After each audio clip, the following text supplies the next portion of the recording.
And Tigers shocking the sports world tonight, upsetting Arizona in the Sweet 16. The number 6 Tigers beat the 2-seed Wildcats 77-72. And Fox Carolina sports director Beth Hool live from Los Angeles for us right now after this historic win. Beth, still on cloud 9 for that team.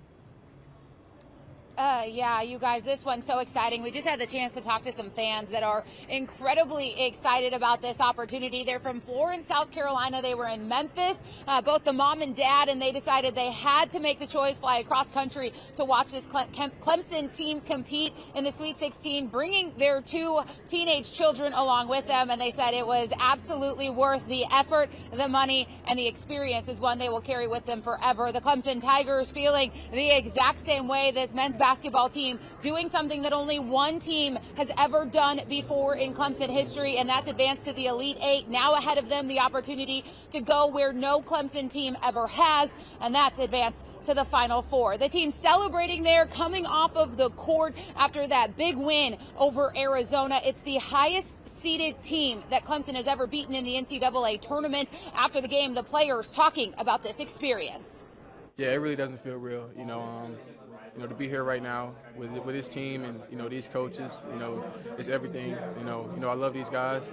I'm thankful for the coaches for preparing us so well for each game. We just go out there and make the plays. We go out there and play tough. They prepare us well. And, to be here in the Elite 8 is everything, and we want to keep going. It's not time to rest. The job's not done, and this team has big goals. And we know we have the guys to do it, the staff to do it, and the confidence to do it. Actually crazy hearing it. Me and Chase, before he left, he was saying, man, it just don't feel real. Joe also. So, just to be here in this moment, just being where my feet are, it's amazing, man. Thank God, that's all I can do. And I'm proud to be with these guys, too. They're like my family now.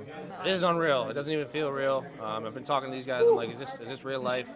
These are things you talk about as, a kid and, like, oh, we're going to go watch the Elite 8 game later. Like, and to actually be in it, it's unbelievable. And to be with these group of guys is unreal. A group of coaches, it's a lot of fun. And I'm just happy to be here. Insane. It's crazy to say. It's crazy to even say. The Elite 8. One more game. But we're just going to focus on the Elite 8 and see if we play UNC or Alabama and rest up. There you see it, the guys on their phones in the locker room after the game. They were receiving FaceTime calls, text messages. They were seeing the excitement and the reaction from Clemson Nation as everybody celebrates this big win. It was really cool to see the genuine excitement out of this team. We saw so much raw emotion after that second round win, because it was something that they had been told time and time again that they wouldn't be able to do. But PJ Hall telling us that, Dabo Swinney said it best. He said, buy stock in Clemson. And PJ says that pertains to this men's basketball team as well. They are moving on to the Elite 8. As you heard the guys say, they will play either North Carolina or Alabama. The good news is those are both teams that this Clemson team has already beaten this season. So they know that path to the Final Four could be a real reality for this program. We find out that game is going on right now. We will have an update for you on the morning news, but a really exciting finish for Clemson here. They have a lot to celebrate, a lot to be proud of, but they keep telling us the job is not finished. They are looking forward to booking a ticket to Arizona for the Final Four. All in mind, that's for sure, Beth. Right now, North Carolina is up on Alabama. Second half just got started. But I do want to ask you about this team, how they're playing right now. You've been covering them all season. We're in March. It's fun to be able to cover a team this far into it.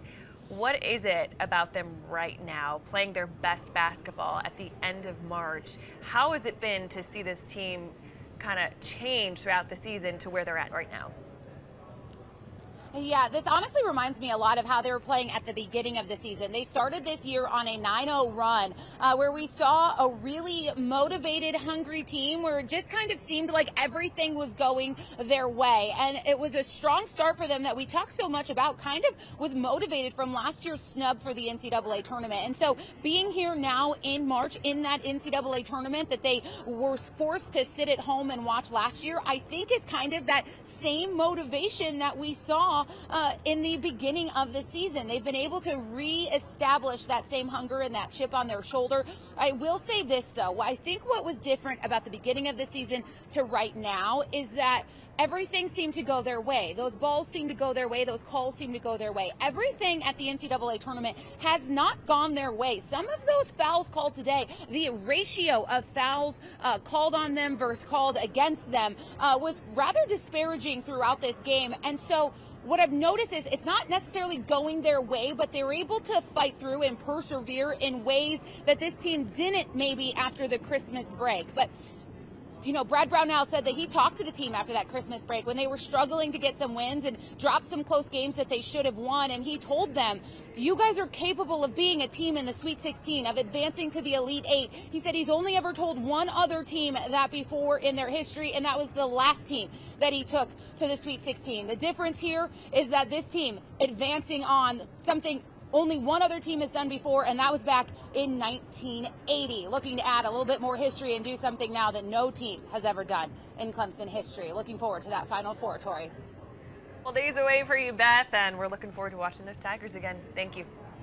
And Clemson fans, as you can imagine, back home in the upstate watching their Tigers play. They got to go do it from Little John Coliseum tonight. The university hosting a watch party for students and fans, and it was packed. People we talked to say it was an incredible moment for the basketball program tonight.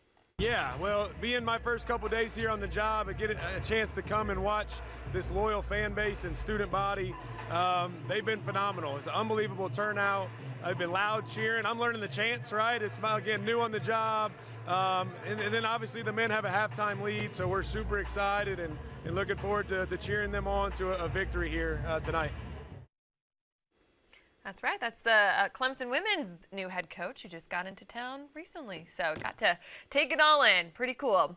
Well, again, the Tigers will face either North Carolina or Alabama. That game happening right now. I can tell you North Carolina is up 55-48. It's been a close one, so we'll have to wait and see. And for the latest on all of our tournament coverage for March Madness, make sure you download our free Fox Carolina News app. Just scan that code on your screen.